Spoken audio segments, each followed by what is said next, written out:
smell it, it's burnt. He got baptized by a streetcar.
What's up, guys? We're at Cincy Street Nights. This time they're running from the 8th to the quarter, so it's a little bit different. We got the S10 today. I kind of thought that it was going to be a little challenging to get down this. Turns out it's probably better than if they had started on the original starting line. It's really sticky and it's basically prepped.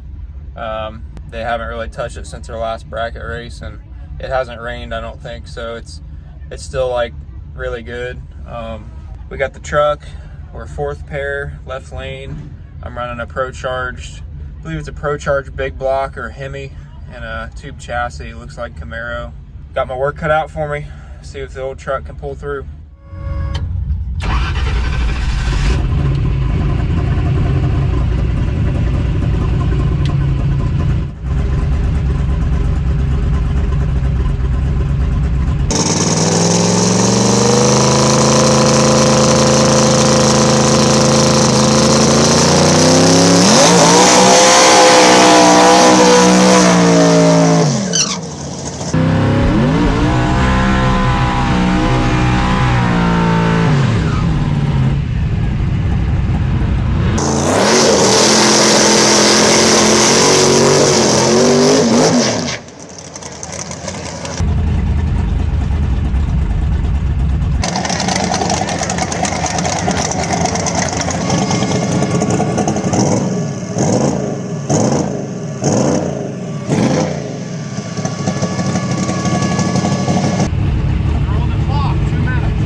Right lane's getting fucked up.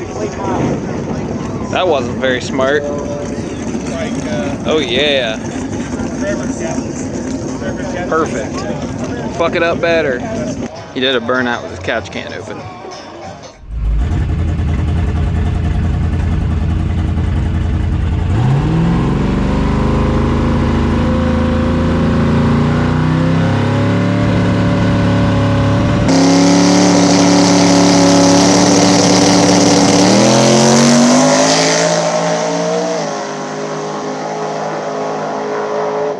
Quick. That was a good pass.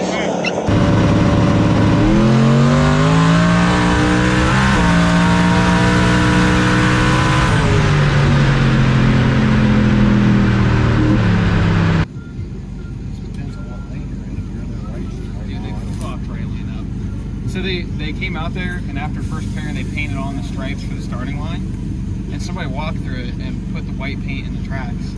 And then the guy you just raced left his catch can open and it's burnout. So right lane is just fucking getting it. So you're in the right. I'm in the right.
that was a tough draw.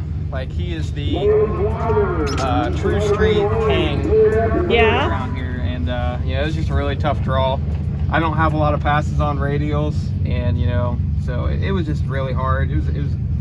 I was hoping I could get a run before I had to race him. Their car's fast, and man, it was tough. Like, the radials were shaking the whole way down, and it had a little wheel speed off the line, and I pedaled it, and I got back in it, and I was catching him, but like, he just 60-footed way harder than I did, but he didn't have as much in it out the back. Like, but I had mine turned way down in the 60-foot, so I don't. It's tricky. It's a whole different ball game with radials. Yeah. I just don't have a lot of passes. And I was hoping to get some before I had to race a car like that, but you know, sometimes you just don't have the luck on your side. He wins a lot in True Street classes. He is a tough draw. So it is what it is. Just got to get more hits on radials. Yeah. So how do you wish you would have jumped in small tire, or are you happy? Hell no. No, I have no shot in small tire. Had a really good shot in True Street. I'm one of the faster cars, like, but just couldn't put it down. Yeah. All right. So basically, I suck. Like I said, I just really needed. I wish I would have drawn anybody else, because he's absolutely the fastest car in the True Street stuff. So I just needed one pass to try and figure something out.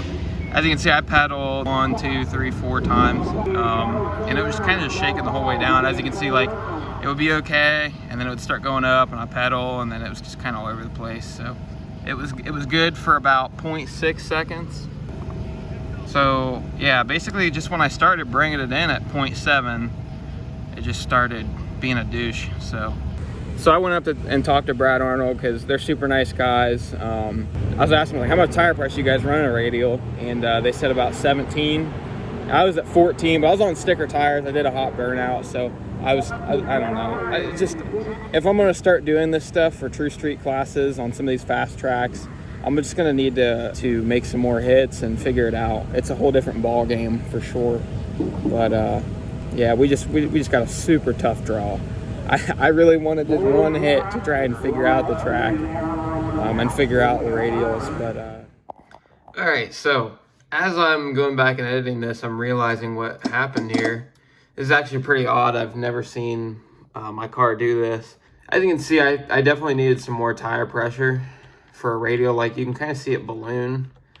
I don't know, I'm not a radial genius, but it definitely seems like it needed some more tire pressure.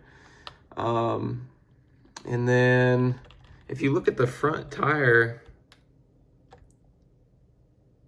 so I don't even know what that is or what that was, but like, something just dumps out, and then I drive through it, and then it spits out. Like, it spits out all over the place. It's like it was rocks or something.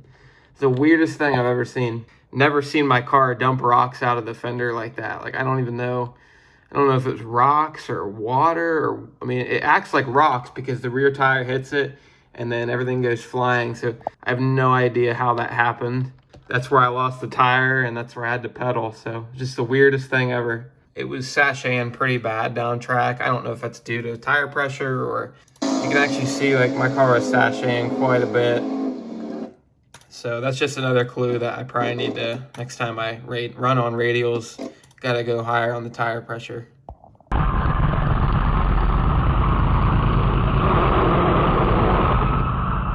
Well, I made a pretty good pass. Trevor in the other lane, he left his catch can open during the burnout and juiced the whole track on that side, so he wasn't able to make it down. Took my competition by, but the truck made 25 pounds of boost, went 100 and, I guess I'm not going to say a mile an hour. It went pretty fast. Not quite as fast as last weekend, but we're going to turn it up right here on this next one and try to beat what we did last weekend. I suck. We've already been over it. That's it. Suck.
Pull transmission.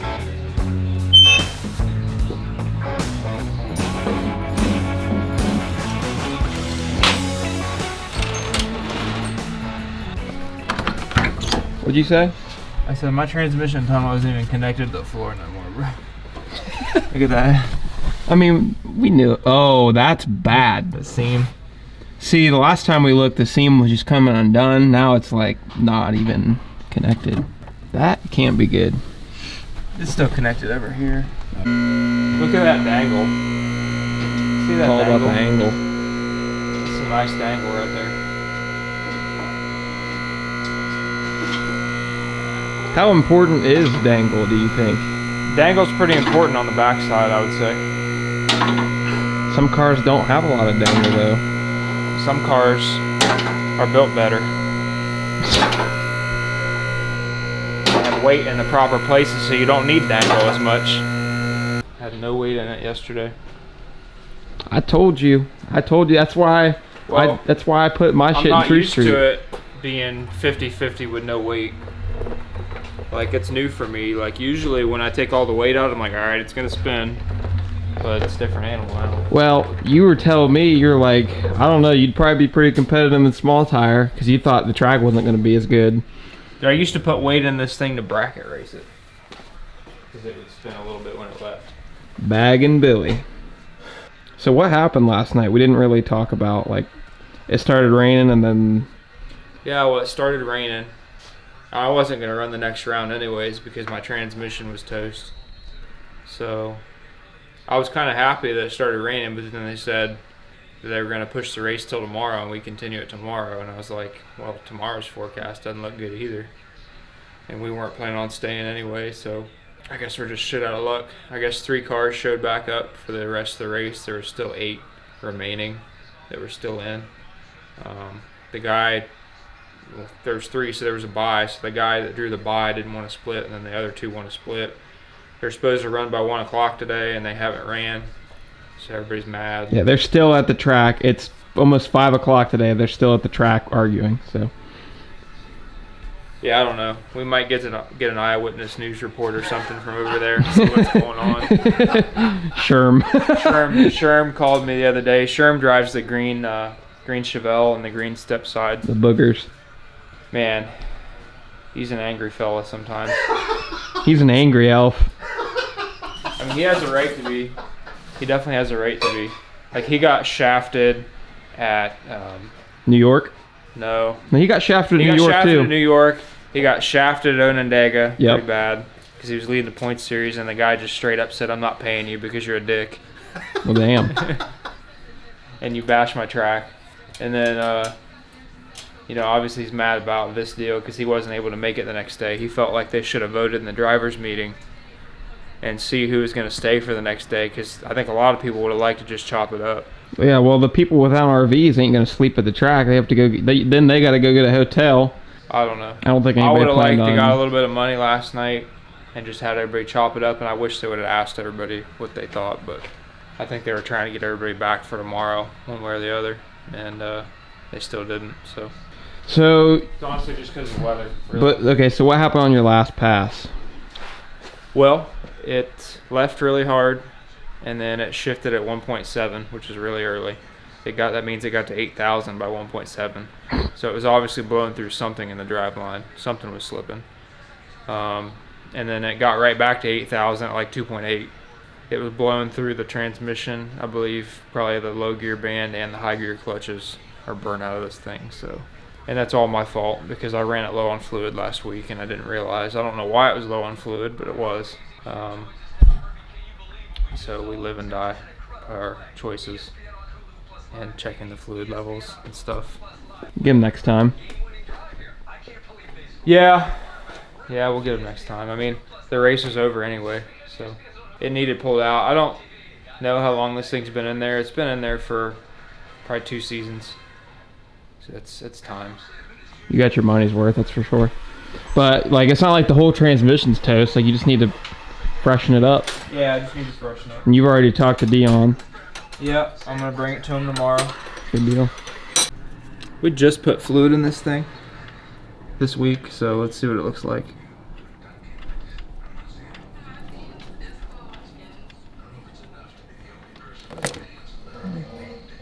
Doesn't look bad. It's a little burnt. You can see some brown tint to it. A little bit on the magnet. It's a little burnt. You can smell it, it's burnt.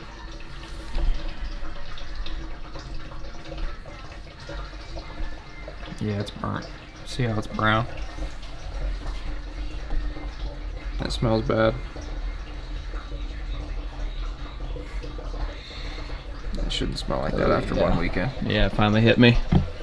It's an oil leaking motherfucker too. Is it? Oh yeah. Oh yeah. Even with the diaper. Small block Chevy things. So we got the transmission out. Fought with it for a little bit. The floor and the bell housing are really, really close together where the floor meets the firewall. And it was kind of wedged between the floor and the flex plate. So I'm gonna do a little massaging before it goes back in. As you can see, we've cut some holes for bell housing, bolt access and stuff in the past.